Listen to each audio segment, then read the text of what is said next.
Hello friends, मैं आपका mentor AK Singh और आज फिर हम अपने उत्तराखंड टेट के EVS सेक्शन को देखेंगे। और उत्तराखंड टेट के EVS सेक्शन में हम क्या देख रहे हैं, EVS सेक्शन में हम कर रहे हैं 10 क्वेश्चन को और लेकर कहीं ना कहीं चीज़ों को कंप्लीट कर रहे हैं। और 10 क्वेश्चन के साथ साथ हम क्या कर रहे हैं, अपने क्वेश्चनों के साथ साथ आपको चीज़ों को पता चलता जा रहा है प्रैक्टिस टेस्ट में किस तरह से आपसे क्वेश्चन पूछे जा रहे हैं, किस तरह से आपके क्वेश्चन आपको एग्जाम में देखने के लिए मिलेंगे। क्वेश्चन नंबर 61 देखते हैं 10 क्वेश्चन में।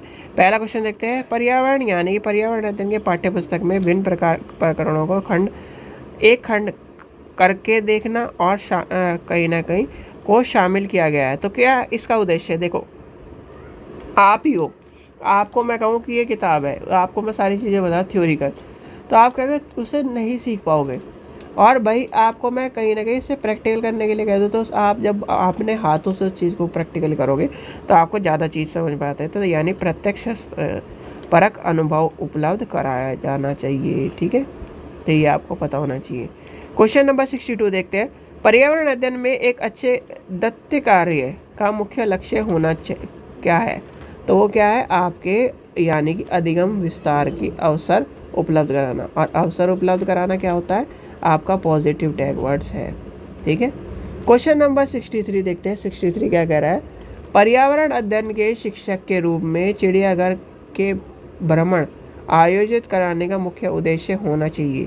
तो उसमें क्या आयोजित होना चाहिए? एक आपसे क्वेश्चन पूछा गया था पर्यावरण अध्ययन में ही कि कोई हम चिड़ियाघर में लेके जा रहे हैं तो आप क्या कहोगे बच्चों को कि खाना ना लेके जाए, यानी कि खाना क्या है बच्चों के उसमें चिड़ियाघर में ना दिखाएं, जिससे क्या है बच्चे को नुकसान ना पहुंचाए एनिमल।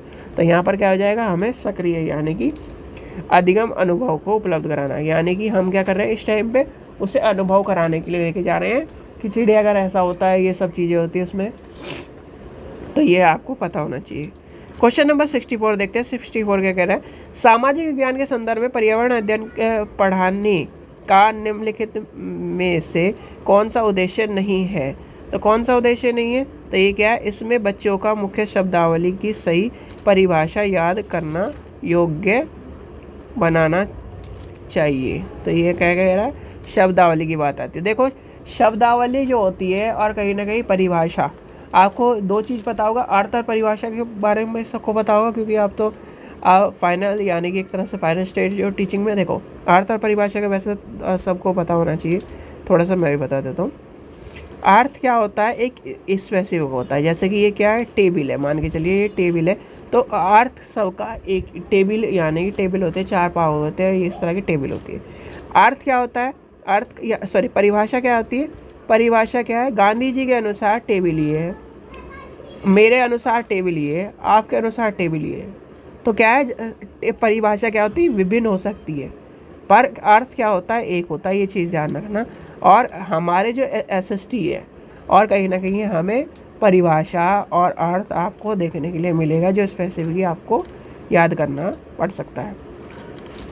क्वेश्चन नंबर 65 देखते हैं, कविता पर्यावरण अध्ययन की कक्षा में गरीब, निरक्षरता और वर्ग असमानता जैसे सामाजिक मुद्दों पर बल देना चाहती है।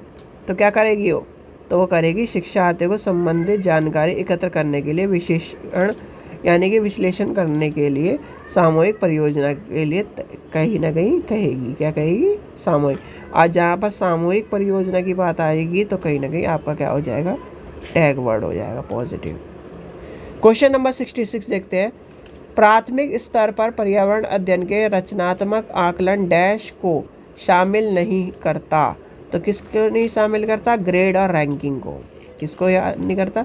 और ये क्या है, आपका नेगेटिव टैग वर्ड है, तो आपको ये ध्यान रखना है नेगेटिव टैग वर्ड है, क्योंकि जहाँ पर भी ग्रेड की बात है, अंकों की बात है, तो वो क्या है, आपका नेगेटिव आंसर होता है, तो इस चीज़ का ध्यान रखना। नीचे लिखे गए कुछ क्रियाकलाप दिए गए, जैसे खाना का क्या करना है, खाना का उत्खनन, बांध निर्माण, बाजार में बेचने के लिए पत्तियों एवं जड़ों बूटियों का इकट्ठा करना, बांस के टुकड़ों को बुनना और गिरी हुई पत्तियों को पत्तल बनाना। तो ये किसकी बात का है, यानी इसमें से वह क्रियाकलाप जो जंगल से गायब होने के लिए जिम्मेदार है। तो क्या जिम्मेदार है? तो ये आ जाएगा आपका A और B, यानी कि खानों का उत्खनन हो गया, और बांध का निर्माण। ठीक है, तो ये आपका जिम्मेदार है। क्वेश्चन नंबर 68 देखते हैं। बांस के बारे में सही है, यानी सॉरी बांस के बारे में बोला, एक चीज़ हाँ इसमें रह गई थी। जब ये था आपका, ये बांस के से टोकरी बनाना की बात आई और इस तरह की चीज़ें आई, ये क्या है हमारे अभी भी चल रही हैं, तो इस चीज़ का ध्यान रखना। चलिए आगे चलते, 68 चलते। कांस्य के बारे में सही कथन क्या है? तो कांस्य के बारे में सही कथन आपको बताना है। देखिए इसमें आपका हो जाएगा ऑप्शन नंबर बी, कांस्य तांबा और टीन के पिघलाने के तैयार किया जाता है, और कांस्य अत्यधिक मजबूत होता है, इसमें यानी तो और कहीं ना कहीं मूर्ति बनाई जाती है। तो ये आपके हो जाएंगे दोनों, तो ये आपका ऑप्शन नंबर 2। क्वेश्चन नंबर 69 देखते हैं।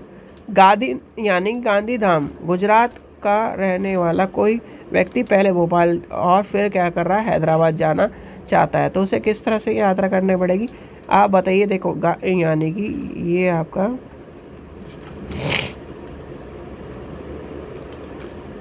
इस तरह से मैप है, मान के चलते हैं।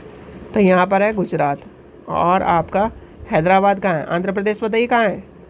तो ये बताइए कि आपको किस तरह से जाना पड़ेगा, बताइए। आपको मैप दिखा दिया मैंने, तो ये आपका हो जाएगा, पहले उसे क्या है पूरब में जाना पड़ेगा, फिर दक्षिण में जाना पड़ेगा। ठीक है, उत्तर दक्षिण पूर्व पश्चिम। ठीक है, इस चीज़ का ध्यान रखना। क्वेश्चन नंबर लास्ट देखते हैं, और ये मोस्ट इंपॉर्टेंट क्वेश्चन है, इसे ध्यान से देख लेना। किसी शहर के मानचित्र में 1 सेंटीमीटर यानी कि 1 सेंटीमीटर इज इक्वल टू 110 मील दिया गया है। चित्र में कहीं ना कहीं 15 सेंटीमीटर की बात की है, तो 15 सेंटीमीटर कितना हो गया, तो 15 सेंटीमीटर हो गया 1.65 किलोमीटर। ठीक है, इस चीज़ का ध्यान रखना, मोस्ट इंपॉर्टेंट क्वेश्चन है, इसे याद कर लो। इस तरह क्वेश्चन आपको देखने के लिए मिलेगा, रेलगाड़ी और ये इस तरह क्वेश्चन आपको देखने के लिए मिल सकता है। ठीक है बच्चों, आशा करता हूँ आपको वीडियो पसंद आई। वीडियो पसंद आई तो लाइक करें, चैनल को सब्सक्राइब करें, वीडियो को ज़्यादा शेयर करें। Thank you.